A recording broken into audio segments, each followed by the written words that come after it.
Nahla's Oasis chronicles the adventures of a teenage girl born in a desert village in a remote corner, what is known today as the Middle East.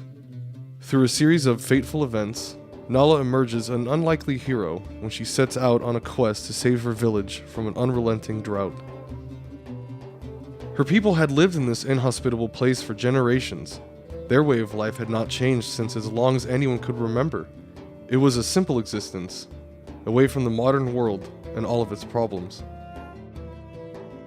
On one particular day, a family of travelers happened by Nahla's village and asked if they could camp there for the night.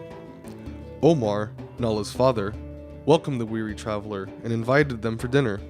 The travelers told stories of their journeys across the vast oceans of the world and all the amazing places they've been. Having never seen the ocean, Nahla was captivated. After the rest had gone to bed, Omar and the traveler stayed up and talked.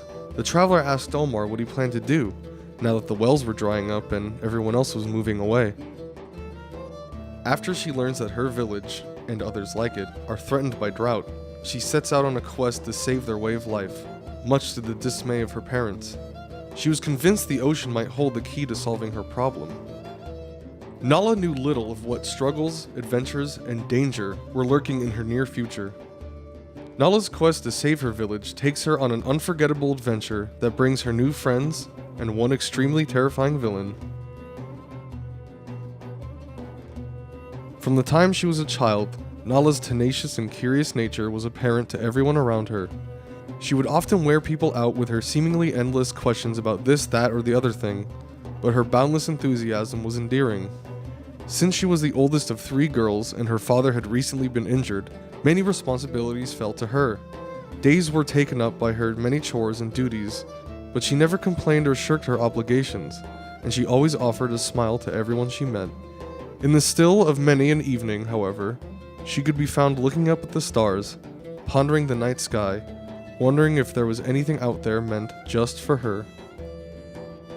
As a young boy, Obi would watch the ships pull into the tiny port town he and his family called home. He dreamed of crewing on one of those magnificent vessels one day. After many years of pleading with his parents, they finally let him apply for a job on a merchant ship. His enthusiasm and strong back got him a crew member spot in no time. On one fateful evening, while the crew slept, his ship was savagely attacked by something under the water. No one ever found out what it was that sunk their ship. All they knew was that they were far from home, with little money and no prospects for work. Obi searched for work with any crew that would have him, and it was this predicament that would cross his path, was that of Hazilod Kin.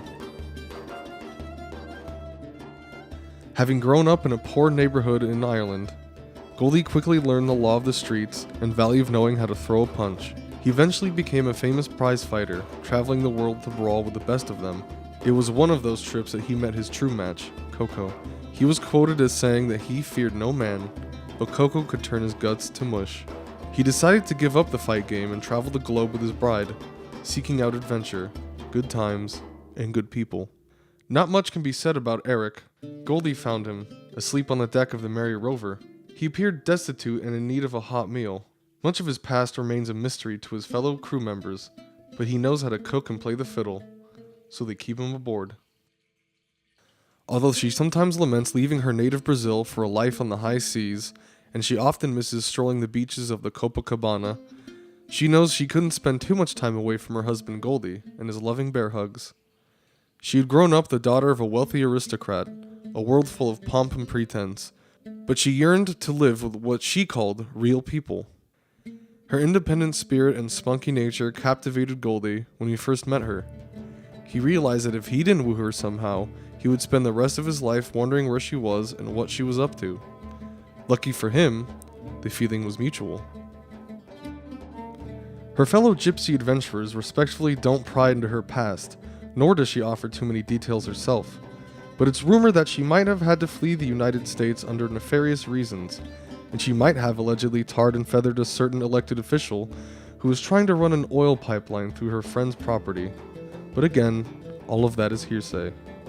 Whatever the case may be, she's proven to be a loyal friend and a reliable shipmate, even after a rough start her first days on the Merry Rover.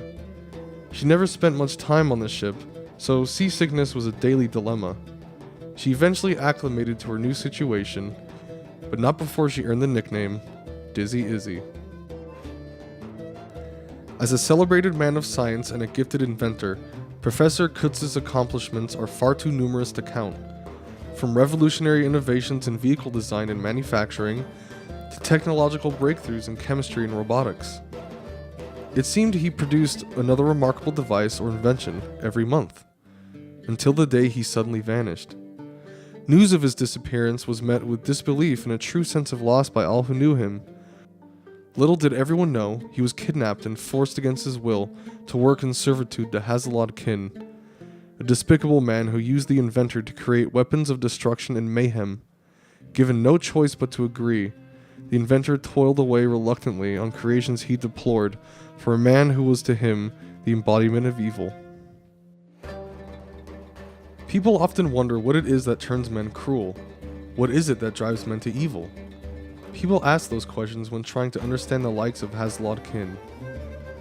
Born into European nobility and heir apparent to countless riches and influence across the developing world, he seemed bound for a life of opulence and splendor, but something happened that would alter his course.